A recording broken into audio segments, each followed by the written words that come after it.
watch it crumble, see the drowning, watch the fall. I feel just terrible about it, that sarcasm, let it burn. Gonna make a toast when it falls apart, I'm gonna rain my glass upon my heart, then someone shouts, that's what they get. For all the years of hit and run, or all the people bet on VH1, when it all, their money go, don't we all know?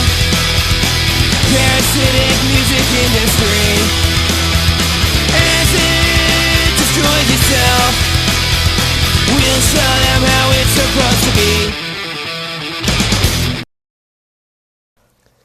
Welcome to The Broken. I am Kevin Rose. I'm Dan Huard, also known as Double D. This is our first episode ever. Sure is. This is a little different than your average computer show. This is a little underground. It's a little shady. It's a little borderline illegal, but we like to call it The Broken. Let's get things started off right. This is how we like to do it. There we are, paper bag style. And cheers to that. Yeah. Let's give this a little go. It needs another sip. That's all right. That's all right. We got a great show for you today. Today we are going to be showing you wireless hacking. We're going to be showing you wireless cracking if you want to crack those wireless WAPs out there. We got a lot of good stuff. What else we got going on the show? We have Ramzi with a hacker tip. Ramzi with a hacker tip. Ramzi is awesome. You're going to love him. He's coming up in just a couple minutes. We also have something that's really cool. We're going to show you how to get free pizza for life using social engineering. This is really cool. You're definitely going to want to check it out. It's coming up. But let's start things off with a little wireless hacking. Let's do it. And another drink. I'm right outside of San Francisco, borderline Silicon Valley. What does that mean? That means tens of thousands of wireless access points that are ready to be hacked. Today I'm going to show you two programs. One, NetStumbler, it's going to discover the access points. And number two, AirSnort, it's going to allow us to crack the access points. So let's jump in the car and let's do some hacking. So we're in the car wardriving, and I'm here with Double D, of course. What's up? And we have found an insane amount of wireless networks. How many networks have we run across? Well, we've been driving around for about half an hour, about 15. About 15, and the cool thing is that most of those are unencrypted, so we can just click on them and go right in. Check this out. This is NetStumbler. This is the program that we use to find all of the wireless access points. And we fired it up, and you see all these little points right here? This is the actual signal strength that we're looking for, so we can find the best one to connect to. Now, what I don't understand, though, there's all these little dips and breaks. What's going on with Well, that? the breaks are when we lose the actual connection to the wireless access point. You see this little gap right here? That means that we lost connection for a few minutes. Oh. Now, the reason this happens is because if you check this out here, we're using a Linksys wireless card. That's mine, I think. Yeah, it's yours, but it sucks. We don't go with the Linksys. Linksys really sucks when it comes to finding these access points. Check out cards from Orinoco. Go to their website. They have a Pro card that's really good. And the Pro card actually on the back of the card right here has a little hole, and you can plug in external antennas that you can just drape right outside your window. Oh, awesome. So you get better connection. Better connection, and you'll find more wireless access points that way. Awesome, awesome. So now that NetStumbler has found the connection, how do you actually connect? Well, once you've found 4 or 5 connections or however many, you're going to want to double click on a little icon, the actual wireless network connection icon in the lower right hand corner of your screen, and it's going to bring this up right here. If you take a look here, here's the different wireless networks. You can see there's about 4 or 5 of them here that we have available, and we can actually click on these and then connect to any one of these wireless networks. Now, one of them says Linksys, so I think it's probably safe to say that it's unencrypted. Yeah, if you're keeping your SSID as Linksys, that's not a good thing. Most people are going to know that to get in, it's admin is the username password for the administrative console. That happens all the time. We found a lot of those so far. Now, for those that do encrypt them that are other than Linksys, right? How do you get past that? Well, if they're using web encryption, the way we're going to get past it is we're going to use something that's called AirSnort. And AirSnort is going to capture all these packets and then eventually crack that password. In fact, let's do that right now. I'm going to shut this machine down. We're going to put in Linux. We're going to fire up AirSnort, and let's crack some passwords. Awesome.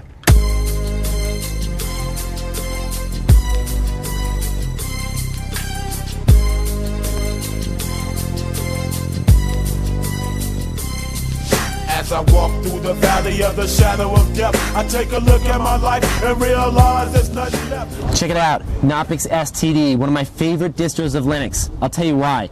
Download the ISO image, check it out, burn it to a CD, and then throw it into your laptop. What you do is you don't even have to install Linux because it automatically just comes right up, boots and runs right off the CD. After you do that, check this out. I'm going to fire up AirSnort right here. What AirSnort is going to do is going to capture all those packets of information, and it's going to try and break the encryption. Eventually, it'll break the encryption. Cool. So is there any like advanced configurations you have to do for the cards? Well, what you have here is, check this one out here. This is a Linksys card, which is the one we were talking about earlier. Not so good, but good in this case because it's running the Prism 2 chipset. Prism 2, very generic chipset. A lot of different card companies use it. This is going to work perfect with AirSnort right out of the box. Also, the Cisco cards work great with AirSnort as well. But the one thing, the Orinoco cards, they need a patch driver. So you have to download a separate driver, but the cool thing is that Knoppix STD has that patch driver right on the disk. Okay, so out of the box there might be some configurations, but probably minor. Very minor. I mean, even to run the patch, all you have to do is launch a shell as root, run the patch, and it's going to work just fine. Cool. Now, as far as breaking the encryption goes, it's going to take some time.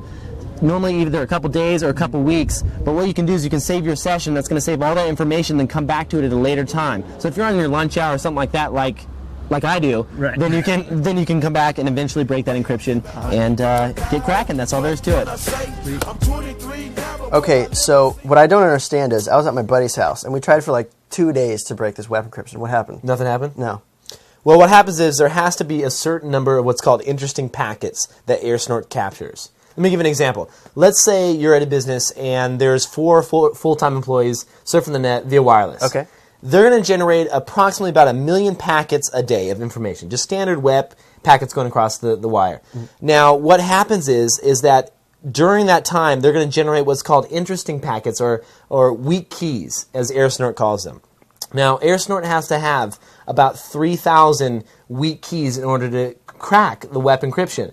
Now, let's say there's 4 full-time employees. They're only going to generate about 120 weak keys per day. So that's why it's taken so long, because since there's only so many per day, you have to do it for many other days after Exactly. that. And how many people were on your friend's network? It was just my friend's network. If it's just your friend, then you're not going to near generate 1 million packets a day. I see. So it's going to take like a couple weeks.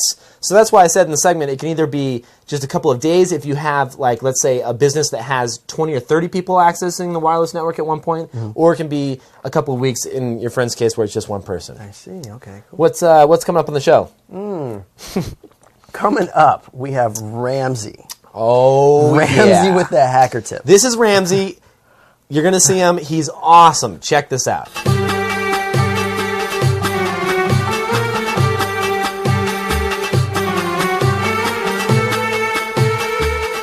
Hi everyone, my name is Ramzi. Today I will teach you how to download Whereas. The software I use is Kaza, the K++. Edition, I like Kaza. Why? Like because it is ad-free and no spyware. Okay, let's find somewhere as. I will search for Bunzi Buddy.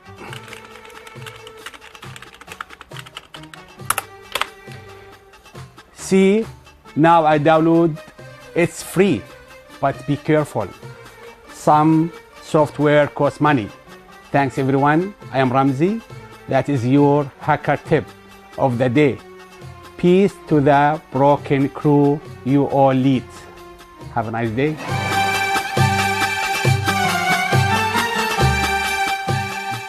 Ramzi, thank you very much for that hacker tip. You lead, Ramzi. You lead too. So what we got coming up? We're talking social engineering, and what that means is, think about it. Social means using your social skills, and engineering means to work in ways and get information that you wouldn't normally be able to get. So what we're going to show you today is we're going to show you how to get some free pizza. Very basic, but it gives you the good groundwork, good concept of exactly how social engineering works. That's great. So let's check it out. It's 12:37 p.m. What does that mean? It's lunchtime. Right over my shoulder is a pizza. Now what we're going to do is I'm going to wait outside the pizza place and wait for someone to go inside. I'm going to follow them in, acting like I'm with that person. Now the most important piece of information that we're looking for is their name. So we'll listen and see what name they place the order under. Let's do it.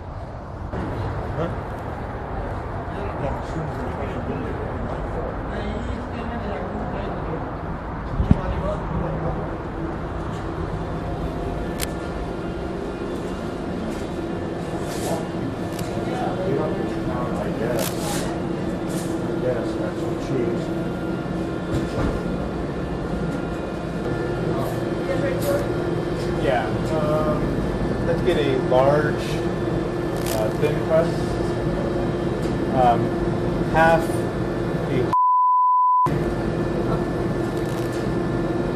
and half Canadian bacon and pineapple. I don't have Canadian bacon. I have ham and bacon. You want ham? Ham and pineapple. Anything else? Two. Here or two? Two. And What's that?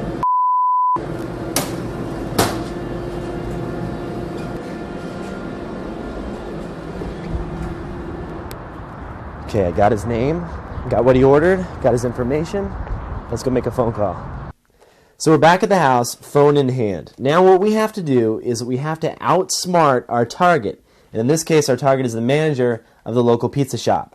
So what I've done is I've taken a piece of paper and I've written down all the crucial information that I need to know when I'm on the phone. That's the time, the date that it happened, the product, in this case it was the pizza, and then the problem that I'm having with the product that calls for a new product, which I'm going to make a complaint about the pizza and ask for a new one. So here's what we have to do. There's a couple ways we can approach it. You're going to get on the phone, and the first thing you want to do is you want to get past the gatekeeper. Now, the gatekeeper is the person that's going to answer the phone. You know, that employee that works the front desk or something like that. Get past him or her. In this case, it's probably going to be a her since we've already seen her. And we're going to want to go straight to the manager. So first thing, right off the bat, can I speak with your manager? After we do that, we got to start talking to the manager, present a problem, and then ask for a solution. Say, well, what can you do for me? And then if you don't like the solution, if they say we're just going to give you a discount, push a little harder until we can actually get the pizza that we want. So this will apply to all different types of social engineering.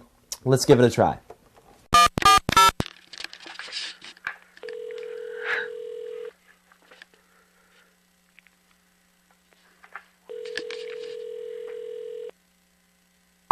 Coleman, this is Jessica. How can I help you?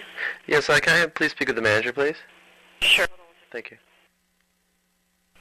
Thank you for holding. How can I help you? Yes, I was in here just about a half hour ago and picked up a pizza. And the toppings, the bacon that you put in there is like extremely rock hard. It's like so hard I don't even want to give my brother some. I was eating a slice of it and it could probably like chip his tooth. It's that bad.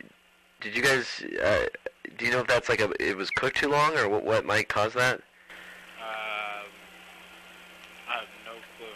Was it for a pickup or a delivery? It was for pickup. It was a pickup? Yeah. I just wanted to call and let you guys know about it, just because I wouldn't want anybody chipping it. It was the bacon? Yeah, it was. I got a half and half pizza. One was Hawaiian on one side, with like the pineapple, and the other half was. It's not called meat lovers, but it's equivalent to that. What do you guys call it? I can't remember. I don't know if it was it. Yeah, it was. And it's got like big thick chunks of bacon, but they're like little rocks almost. They're like really rock hard. I mean, it's definitely bacon. It's just really rock hard. All right. Okay. So I just want to let you guys know about that. Is there any way I could get some type of comp towards a half a pizza or something that the pizza that I'm not going to eat, or? Did you want to come back down and get something, or? Could I? That would be awesome if I could. What would you like? I'll just take the Hawaiian kind with the. I know you guys don't have Canadian bacon, but the ham and pineapple. Yeah, exactly. It was under the name of well, the girl that was taking our order at the front counter, I believe, when we came to pick it up. I'm not sure if we told them or not, but. So you just want the whole thing to be ham and pineapple? That'll do it. Okay. All right. So how long should I wait then? It'll be about 10-15 minutes. Thank you very much. All right. Bye-bye. Bye.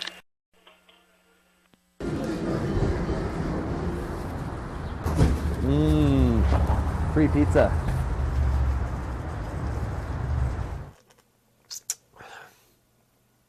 If you want to know more about social engineering, I recommend this book right here.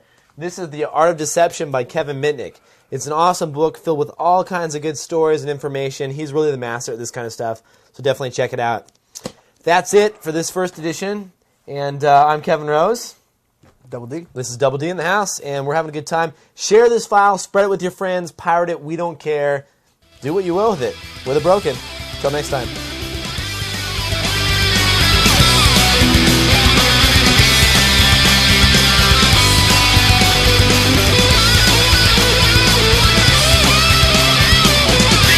This is your hacker tip of the day. Please, peace to the... Fuck you, Kevin. Anyone will feel badly. You are sadly mistaken. I'm here, right side, outside. Let's start that again. Definitely check it out. Something worth checking out. I just said that twice. I'm getting drunk. Okay, so if you want to know more about social, ready? If you want to know more, I'm getting drunk. Okay, here we go. Okay, ready? You ready? We should just play this. Like, we should totally play this. Okay. You want to know more? You want? Hold on. We're gonna definitely play this. This is gonna be a mess. Okay. You want to know more about social engineering stuff? We've had a good time. We hope you share this file. Put it on Kazaa. Put it on LimeWire. Give it to your whore. There. Not to your whore. Damn, this is good. Fuck. This is good. Hello again, my fellow hackers, biatches. I am Ramzi. Thank you. Dan. Kevin started. Yeah, you can't laugh. Fuck, he's not good to work in the TV. Kick him, fire him, guys.